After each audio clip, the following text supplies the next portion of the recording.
Welcome back to 9XE.com, the show. Alia Bhatt has often been made fun of for speaking her mind, but that's not really stopped her from expressing exactly what she thinks. In short, Alia has no filters. Not those filters, just, you know, filters where she says exactly what she wants to.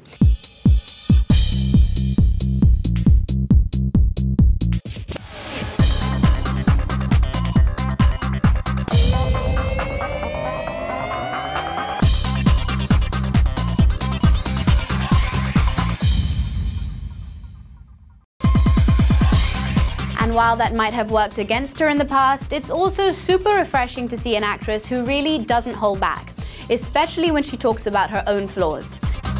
At a recent event, she was asked what her advice would be to her younger self, and she said, "If I gave my younger self one piece of advice, it would be to learn how to walk properly, because I have a big problem. I'm constantly falling down."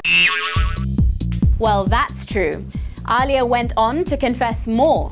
"I'm flat-footed and I walk like a duck."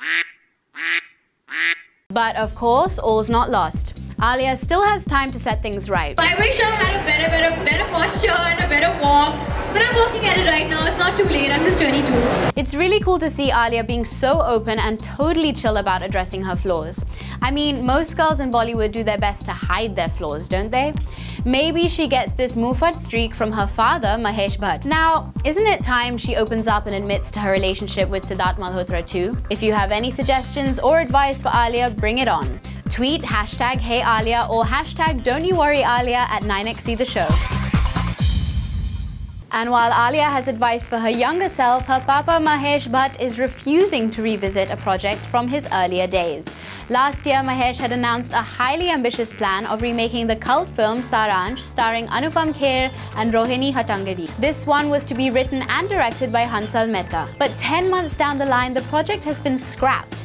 Mahesh had plans of casting Rajkumar Rao as one half of an elderly Mumbai couple who've just lost their son in New York. He wanted to lend a modern character to the film. But in January of this year, Rajkumar told 9XE.com, No, I don't think so. We are making Saransh. And classics should not be tempered at all. I really am not in favor of remakes, really. And Hansal has just done what Rajkumar perhaps wanted. Sometimes gurus follow their students, don't they? But Mahesh has a mind of his own. He confirmed to 9XE.com, "We wanted the remake of Saransh to happen, but recently Hansal came up and told me that he's not very comfortable with the idea."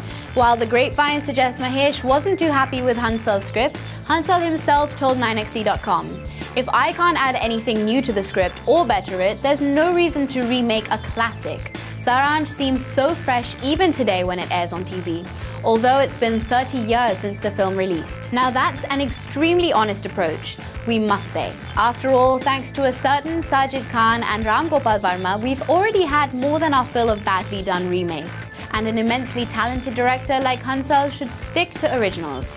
But we're glad one particular director did not stick solely to being behind the camera. When the trailer of Bombay Velvet first hit the web, it was fascinating to watch Bombay of 1950s unfold. The look and feel of the film made it clear that no effort had been spared in making the movie appear authentic. And one look that really caught our attention was Karan Johar's.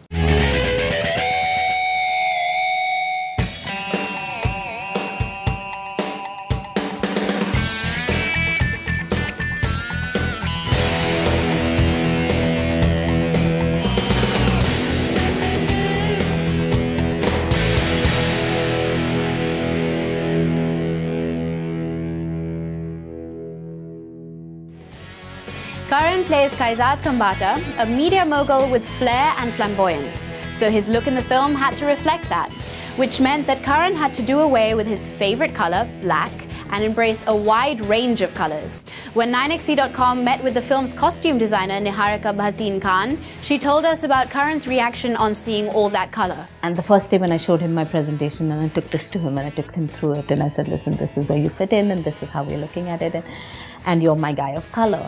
And Karan looks at me and he says, "You know, I only wear black." And I was like, and we opened his reference palette and it was all color. And I was like, and he's like, "Okay, let's do it."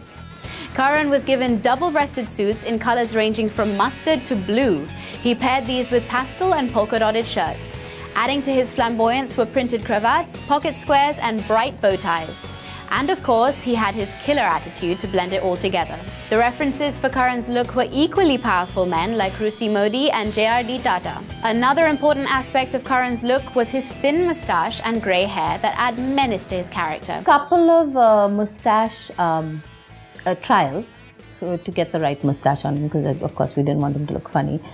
We grayed his hair because we wanted him to look a bit older. So, and there was no fuss about that, because I know, we were like, oh, will he grey his hair? Will he not? Will he do this? Will he not? But it was great. And it's not just you and I who are super excited about his look. Karan also could not stop showing it off. His look wasn't out, and we weren't sending his look out. And I'd meet people randomly and actors or people, and they'd be like, oh my God, Karan's look is amazing in the film. And I was like, how do you know? Where have you seen it? Like, Karan's shown it to us. And I think he was so happy with the look of the film that he was actually proudly showing it to people. And I think that was the biggest compliment. Tell us if you like Karan in colours. Connect with us on facebook.com/9XC or tweet at 9XC the show with hashtag #KaranWalaColor. Coming up, Priyanka and Shraddha set the red carpet afire. I'm wearing ashy kutti. मैं कभी याद नहीं रखती what I'm wearing usually.